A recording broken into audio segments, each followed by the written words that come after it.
watching this whole Gregg Wallace thing unfold slowly. And I have to say that it's everything that's wrong with society in terms of the gender divide as it stands. Because men like him are two a penny. Every woman has met a Gregg Wallace. And frankly, I'm sick of entitled, problematic men of a certain age. I'll do a little story time for you, right? Between the ages of about 15 and 19, I worked in a little local restaurant in the village where I lived. I had some really sound male colleagues, so if we got on and we had a laugh, you're safe from this.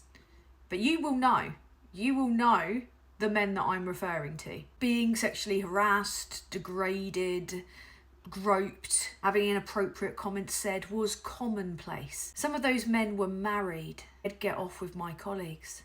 Probably weren't much older than me, actually. I would face this from both colleagues and the people in the restaurant. A year of that, I was underage, yeah. I'd already faced sexual harassment many years before that. By the age of 15, I was a dab hand. I needed that job to pay to get myself to and from college, to pay for the bus fare, because I had no help from my family. If I did not pay for that myself, I would not get to college to do my college course. I needed the job. I did not have the literal privilege or the privilege of power to say anything. Plus, if I did object, I was brushed off as not being a laugh. That's one example of countless that I could give you about what it's like to be a woman in the workplace. And even now it still goes on, because a man's career ambitions, a man's position of power is to be protected at all costs. And men are coddled, they are enabled, and their crimes are obfuscated. On MasterChef, one of the celebrity contestants spoke out at the time about the behaviour. She was dismissed. She made a complaint. But either way, there's no statute of limitations on calling out terrible behaviour. Sometimes women do not have the power.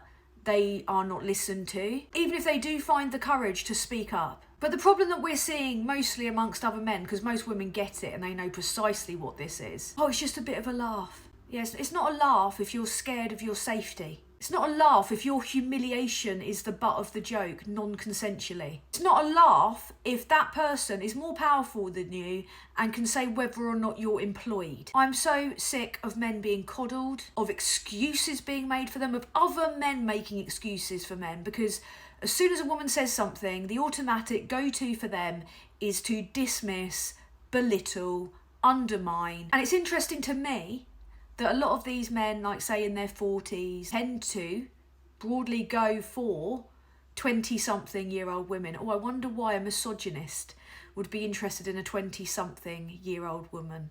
Could it be the fact that she is less likely to tell him that he is substandard in every aspect, terrible at sex, less likely to call out his behaviour, less experienced at knowing what emotional abuse is or how a man might behave if he has absolutely no respect for her? If a man tried to grope my arse as I passed his table now, my instinctive reaction would be to belt him. And they know that, and that's why they go for women without agency, without power. That's who their targets are. And they know precisely what they're doing when they're doing it. And they get a kick out of that imbalance. That's why they say that women over 30 have hit the wall, when that's actually when we're approaching our sexual peak. Less likely to settle for the orgasm gap, because the fucking pay gap's bad enough, isn't it? More likely to be honest about him being a terrible shag. Less likely to massage his ego. Yeah. So that's why you try to make women over 30 feel like they're useless. That's why they focus relentlessly on the ability to have a baby, despite loads of men, having affairs when, they become a dad, after they become a dad. Despite women who work full-time picking up the vast share of the housework and all the emotional labour, because that's seen as a woman's job, being a maid to the child and the adult child that you've married, and then them getting all entitled and wondering why she doesn't want to shag a man. That leaves her to struggle to the point of exhaustion. They say it to me too. They're like, because you're not 20 years old. You shouldn't make jokes. You shouldn't piss take. It's embarrassing, isn't it? What they really don't like is any woman with a voice. Tough shit. Collectively, women have power. When one person makes an allegation, it emboldens someone else. Even in progressive circles this happens. I've had men that I know that are progressive that call themselves a feminist. So many do, don't they? Repeat verbatim what I've just said in a social setting with no semblance of acknowledgement or realisation of the irony. There are men that I've been personally warned about. They've never given me any trouble, but they're less likely to because I have a slightly elevated amount of power to the women that they might target. But yet I don't have a stack of evidence that, equates to war and peace, which is apparently what you need in order to make any form of allegation. And even then, you're dismissed and undermined and called a liar. Just look at the Conor McGregor case. What Nikita Hand had to go through.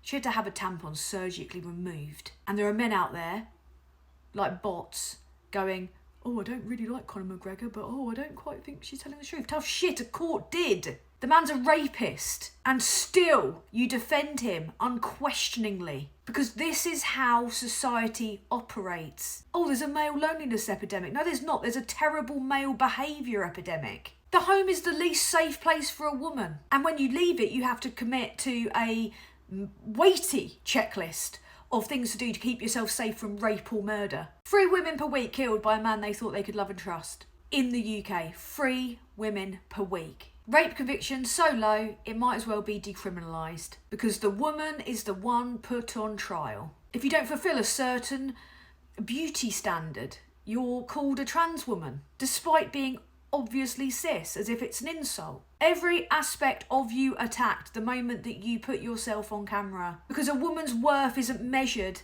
in her ability, in her wit, in her intelligence, but how thin she is, how beautiful she is, and how palatable she is to the men that might want to fuck her. Sadly, more often than not, whether she likes it or not. There is a male violence epidemic, a massive empathy gap. The only people that can fix it are men.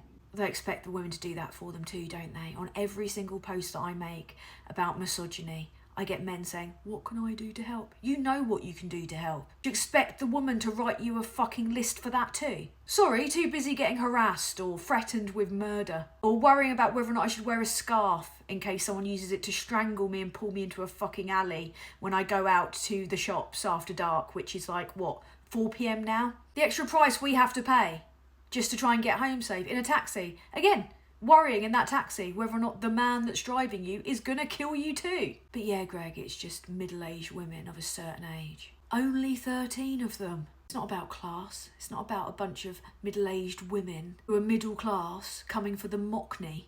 This is about shit behaviour being called out by a section of society that's sick of this bullshit. Here's a thought, men. How about you sort your shit out? Instead of making your insecurities, your problems with yourself, everyone else's problem, but especially the problem of women and girls. How about that? But now I guess it's easier to defend a rapist online, isn't it? Or to defend sexual harassment in the workplace. Anything but, I don't know, listening to a woman. This is tiresome, regressive and outdated. And I implore every woman, as I would myself, friendly warning, to loudly and proudly call out any man that behaves like this, and I will gladly amplify you. Enough was enough a long time ago. It's time to go full lady vengeance on these clowns.